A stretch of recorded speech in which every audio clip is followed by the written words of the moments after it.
Judgment in the matter of Surendra Dayal against Pravind Kumar Jugnauth and 7 others.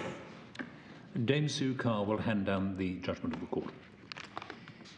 This appeal arises out of the general election to the Mauritius National Assembly held on the 7th of November 2019. Mauritius is a parliamentary democracy governed by a written constitution. It has 21 electoral constituencies, 20 with 3 members each and 1 with 2. The appellant, Mr. Dayal, and the First Respondent, Mr. Jugnauth, Second Respondent, Mr. Lekuman, and Third Respondent, Mr. Somenadin, were all candidates up for election in the same constituency. The Fourth and Fifth Respondents were responsible for supervision of the election. The Sixth Respondent was the returning officer for the constituency. Mr. Jugnauth, Mr. Lekuman, and Mr. Somenadin were successfully elected. The party to which they belonged, l'Alliance Mauritienne, went on to form the Government of Mauritius, with Mr. Jugnauth being reinstated as Prime Minister. Mr. Dayal, a member of l'Alliance Nationale, was not elected.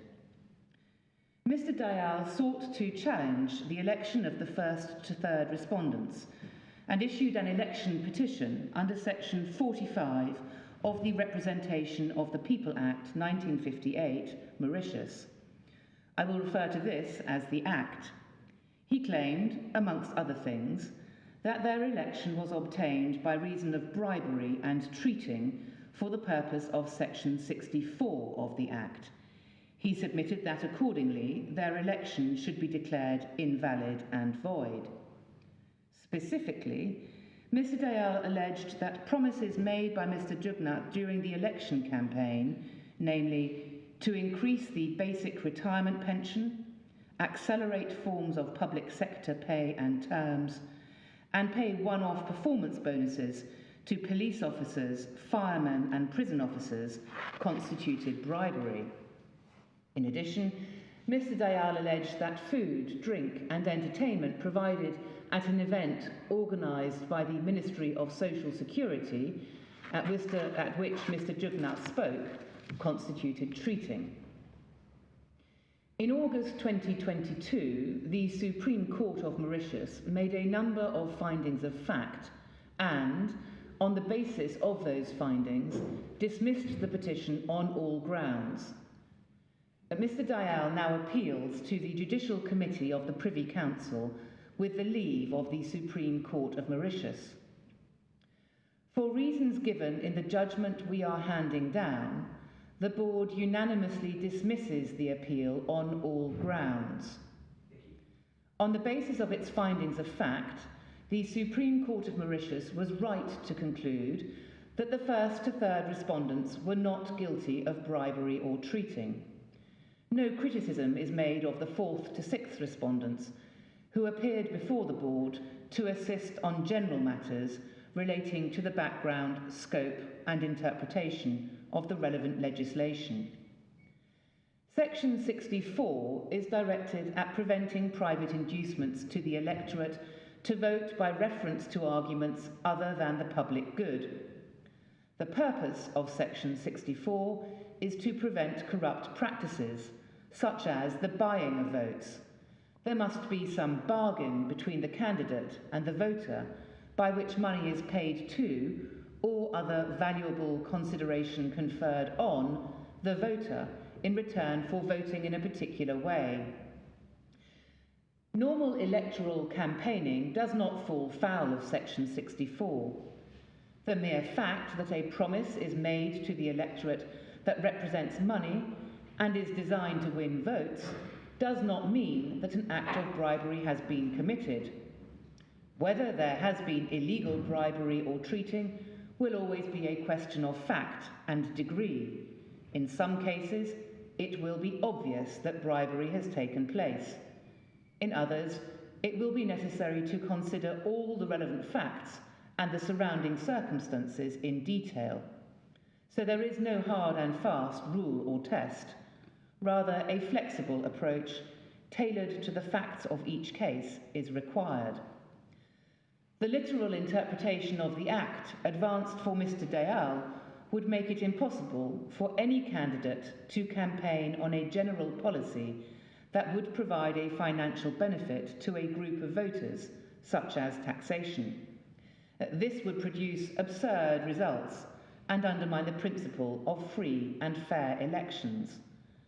A court will be slow to find that a political candidate is guilty of bribery without cogent evidence to that effect, particularly when they have campaigned in support of a party manifesto commitment.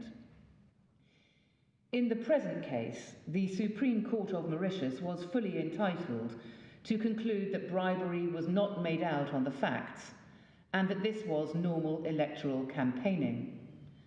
The board points in particular to the following features that support this conclusion.